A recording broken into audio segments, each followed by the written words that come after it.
فالنظرة المحرمة سهم من سهام إبليس المسمومة وحبائله الموبوءة، يصيب به القلوب فيرديها ويطفئ نورها فيعميها، فإذا تمكن السهم من القلب صار أسيرا للشهوة رهينا للهوى، لا يعرف معروفا ولا ينكر منكرا.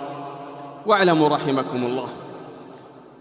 رحمكم الله أن العين تجمل ما لا ينال وتزين ما لا يدرك، فتراه على خلاف حقيقته وفي غير صورته.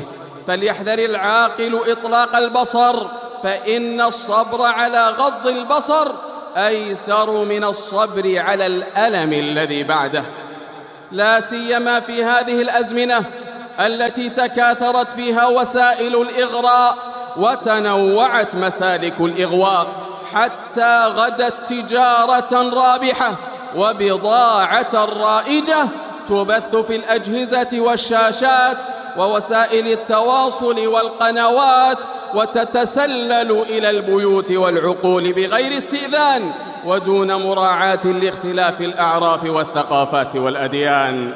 فما أحوجنا في خضم ذلك إلى التذكير بغض البصر، فذلكم من أعظم صور التقوى في هذا العصر.